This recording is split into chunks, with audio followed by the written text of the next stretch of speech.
Hi Taste Buds, I want to take a moment before the show to assure you that Local 10 News is monitoring everything on the coronavirus and will update all of us as needed. And since we're all about food here, please continue to support your favorite restaurants open for takeout or delivery, or buy one of their gift cards online. They will need all of our help. But for now, let's just relax and make some recipes together. The SoFlo Hour is next. Thanks for listening and stay well. Now on to the food. This is South Florida. It's where I live and work. I'm Chef Michelle Bernstein. South Florida is more than sun, sand, and sea. It's a lifestyle of fashion, sound, culture, and of course, food. Food with taste from all over the world. Join me as we celebrate the food of South Florida and the people who love it. Join me as we experience SoFlo taste. Hi Taste Buds, I'm Chef Michelle Bernstein, but I hope you knew that. Spring has sprung, and with it, all those really good things we associate with it. Flowers popping up, newly born animals venturing out. Spring is a new beginning for everything. So today I thought it would be fun to give you some recipes for the season of spring. Let's get cooking. All right, quiche. Some people don't actually love quiche until they try my quiche. This quiche is so ridiculously good. I have a little bit of pancetta fat in this pan because I crisped up a little bit of pancetta to go on the top of this quiche. It's already very tiny diced. You can either find it like this in a lot of refrigeration and grocery stores, or you can get it whole and just cut it up yourself. But so good. If you want to make this without animal fat, then add a little bit of olive oil in the pan. So, which I'm actually going to do because I didn't render enough fat from the pancetta.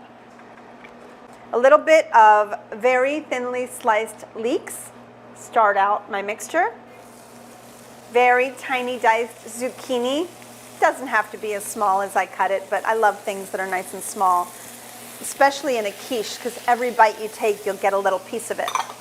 And finally, cooked and quartered little baby artichokes, which you can make yourself or you can buy them already made like that.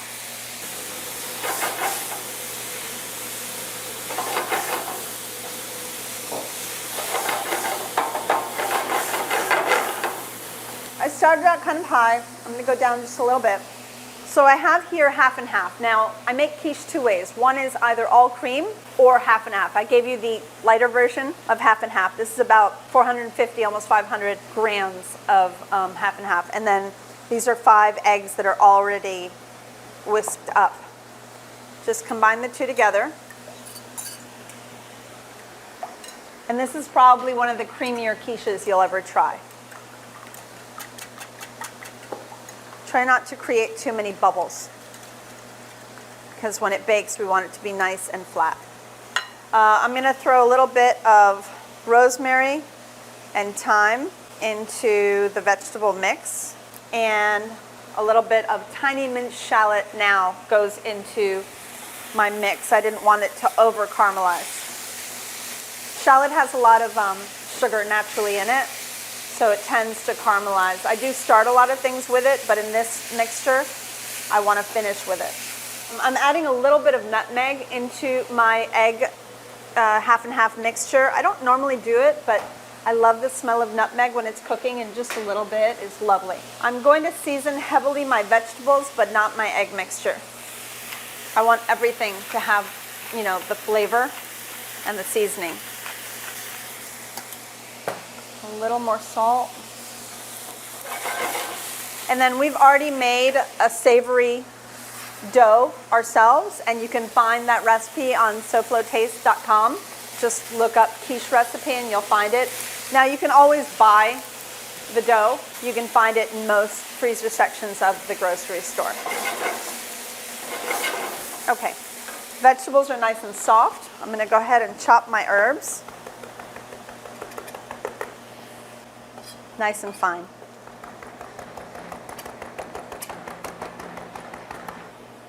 Okay, and then throw these in right at the last minute.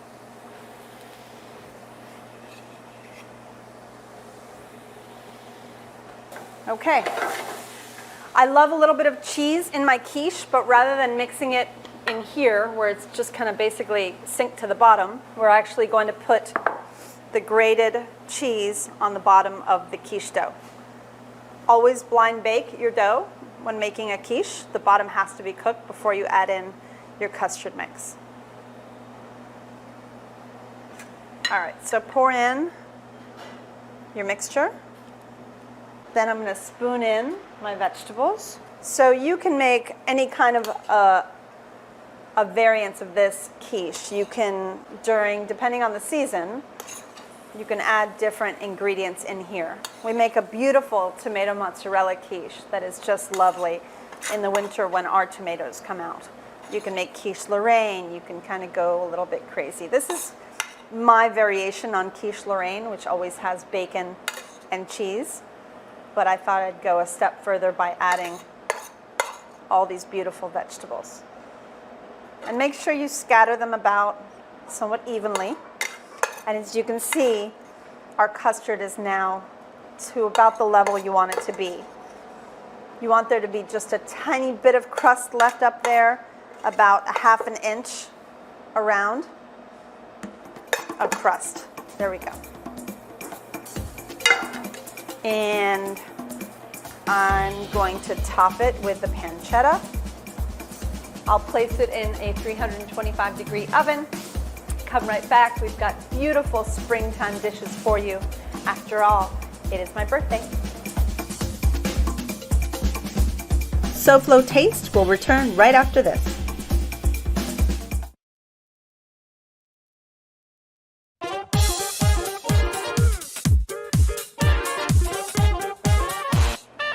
Happy spring and welcome back to SoFlo Taste and my Spring Foods Show. I'm here at JA World in Coconut Creek, where they're training the next generation of business leaders, employees, and consumers by educating students about financial literacy, entrepreneurship, and work readiness. For information about JA World, go to jasouthflorida.org or call 954-979-7100. Now back to the spring food. We are making a minty pea soup that you can serve cold or hot. I'm going to try to serve it to you cold. So you take some chicken stock, unless you want this to be vegetarian, make this vegetable stock or broth. We have small diced potatoes that we peeled. They are Yukon Gold potatoes, but if you have russets and you'd rather use them, by all means, no one's going to ever know because we're pureeing it. Some lovely little minced shallots. Some fresh minced garlic. And finally, a little bit of leek. Very finely minced as well. Go ahead and let that cook and get really nice and soft, and when it does, it will look like this. Everything is softened. There's no color on it on purpose because I want the color to be of minty pea. And speaking of peas, these are fresh peas that we blanched in water for about 3 to 4 minutes in salty water. And that's it. You throw them in some ice water to stop their cooking process, and they stay really pretty and vibrant green. Now, if you'd rather use frozen peas, they actually work really well. Maybe better, but I don't know. Really well. And then, if you want a little more vibrancy, go ahead and take some spinach and dunk it for about 30 seconds in the same water that you cook the peas in. Easy peasy, right? So we're going to throw everything together and puree it. I'm going to take about half a spinach, about a bag of spinach, some of these peas, and you'll probably need a little bit more broth. Yeah. So I have, everything I have here is cold. So what we did was we cooked the potato and the leek just like we did with there. And then after everything was really nice and tender, we just threw the whole pot in the fridge and let it get nice and cold to move on to this step. I'm going to season this because the stock, my stock, has no salt in it. If you're using salted chicken broth or stock, make sure you don't season until the end. A little bit of fresh cracked black pepper because black pepper and peas are really very good friends. They might not tell you, but they love each other. Okay, and then finally, let's go ahead and puree and see where we get.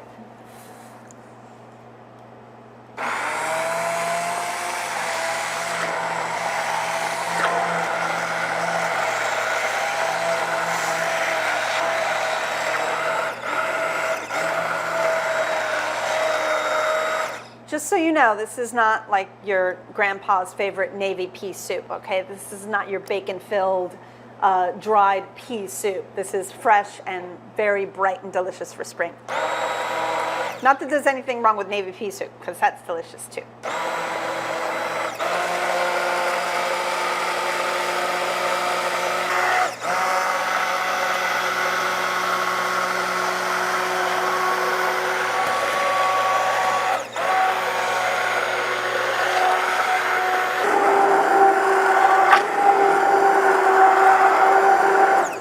All right, let's give it a little taste. I just want you to know the potatoes are really the thickener in this.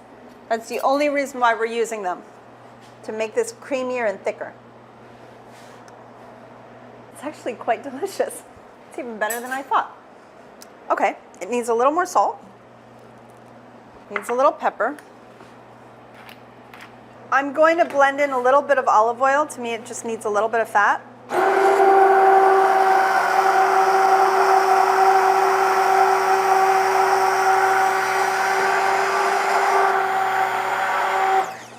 And finally, a little zest or microplane of lemon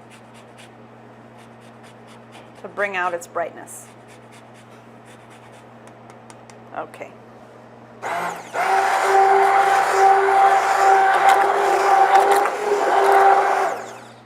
Now we have a soup.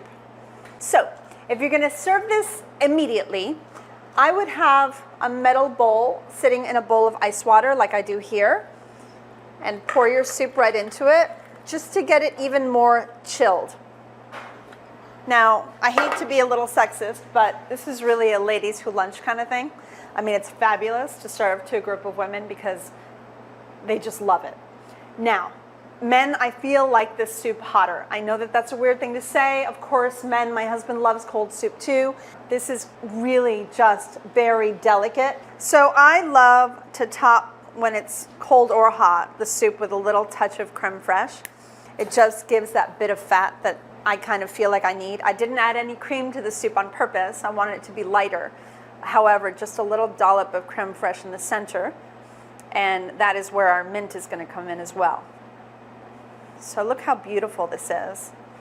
It's just such a little ode to spring right there in a bowl.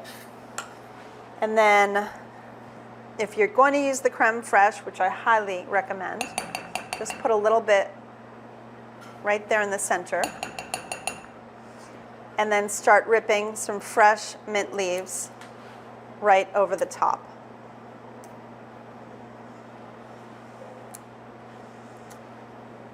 Just like so.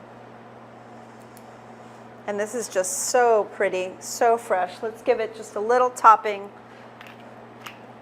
of fresh cracked black pepper and the tiniest bit of a swirl of olive oil.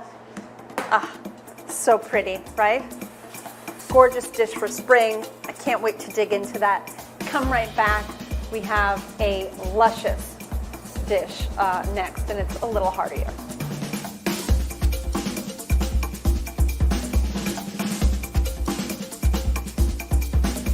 Stick around. Things are just heating up in the Goya kitchen at JA World on SoFlo Taste.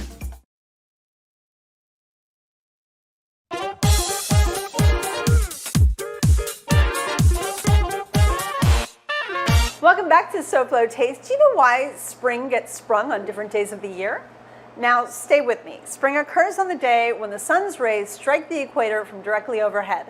That date varies from year to year due to variations in the Earth's orbit around the sun. Fascinating, huh? Look, all I know is that spring is a great time for food, so let's get back to it. The stuff that I know best.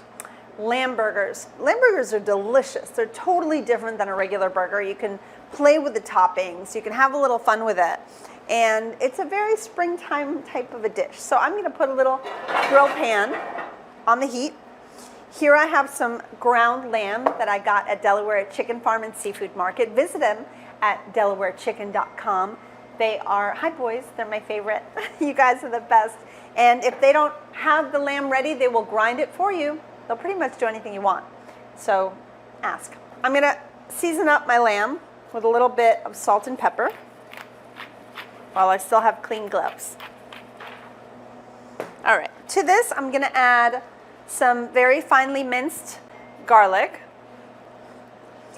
Some finely chopped Italian parsley. You can use curly if you have to. 1 egg. And a shot of Worcestershire. And start mixing. So you can basically just make a patty out of ground lamb if you wanted to, but lamb is a little heavier than your ground beefs would be because it has less fat. So it would make more of kind of a dense burger. So you want to lighten it up with egg and finally a little bit of breadcrumb, speaking of which. So I'm using a non-flavored regular breadcrumb. I know there's a lot of choices out there for breadcrumbs, and if you want to use a seasoned one, I don't care. But I wanted to have the lovely flavor that I'm giving it with the fresh herb and the garlic and the Worcestershire. And I don't know, I kind of like the taste of lamb too. So bring it together and start forming your burgers. So I have a brioche bun that I bought, that I grilled ahead of time in my pan. So I kind of like to shape my burger after the bun. So you know they shrink. So I always make my burgers a little bit bigger than the actual bun size. I kind of take a look at it, figure out what's a little bit bigger, about 20% bigger than the bun, and go ahead and grill. At the same time, I thought it would be delicious to have some grilled onions, so I'm throwing them on the pan as well.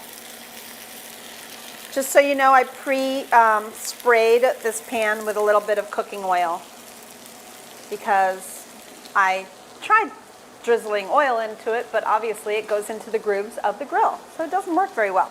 For the top of this lamb burger, I thought it would be delicious to make a little bit of tzatziki, one of my favorite things, and to have a little bit of feta cheese because it goes with the whole obvious theme of a nice Greek lamb burger. Here I have some Greek yogurt. You can also buy lebni, which is one of the most delicious things on earth, the Middle Eastern yogurt. Add a little bit of extra virgin oil to it, some fresh squeezed lemon, not too much because we already have a little bit of tartness in our yogurt. And then we have some grated cucumber. Now you can salt the cucumber and let it sit and drain and then rinse it out and squeeze it out. That way you don't have any excess moisture going on. So let's add some of that. Let's add all of it because I love it. So go ahead and mix this together. Now the cucumber might be a little, not really salty. So let's add a little salt to it. We washed out all the salt that it had, but be careful because some of the salty flavor might still be in there, so taste it before you season. So you have this gorgeous tzatziki. The only thing missing is a little bit of fresh chopped dill. Just pull some leaves right off and cut those up. Nice and thin, go nice and slow. Remember, I have my bear claw, so I'm not going to be cutting my fingers, right? The bear claw that goes like this. Put it down on your food, that way you don't cut yourself and cut your fingertips off, which I've done so many times in my career. Okay, add those into the tzatziki. Mix. So we're all set with all our yummy stuff on our burger. Let's go ahead and flip these over. Oh, beautiful. Yum. Now, you can serve these medium rare if you want to. It depends on how you like your lamb. I'm going to cook them a little more than that though. Because I added the egg, I just feel like I need to cook it to at least medium. Get that egg nice and hot. Our grilled onions are doing well. Let's take our quiche out of the oven. See how that looks? Oh, ladies and gentlemen, we have quiche and it's beautiful. Look at that. Everything is caramelized. Well, there you have it, everybody. Come right back. Let's eat some lamb burgers together and enjoy this first beautiful month of spring.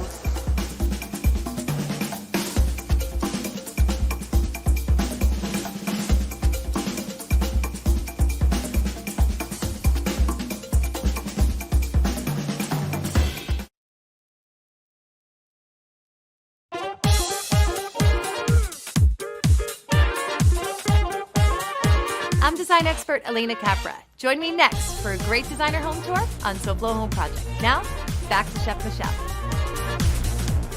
Okay, so our lamb burgers are ready. They look really juicy. I'm very excited. I put a little bit of feta down on the bottom and the tzatziki right on the top bun. Let's throw some of these grilled onions right on top. Oh, how pretty. Oh, I love this. It's gorgeous, right? Spring is just a wonderful time of year. It's renewing, it's invigorating, it's spring. So put your spring cleaning on hold for a moment and get to some spring cooking. And if you try any of these recipes, let me know what you think on Instagram. My Instagram handle is @SoFloTaste. Lately, we all could use a little more comfort. Join me next week when I'll be giving you a whole lot more comfort because I'm making exactly what you all need, comfort foods. These are a few of the favorites and maybe they're yours too. No matter what, be here next week for something we need now more than ever, a comforting experience. Now let's check in with design expert ALENA CAPRA. Good morning, ALENA. My dear, how are you? Hi, Michelle. Today I show you how to personalize any room in your home, including what used to be a spare bedroom. Coming up on SoFlo Home Project, we tour a cool brickle condo I designed for a young bachelor. Thanks, ALENA. I love funky. So taste buds, have a great week, and I'll see you next week here for Oodles of Noodles. Goodbye, mwah, and good taste.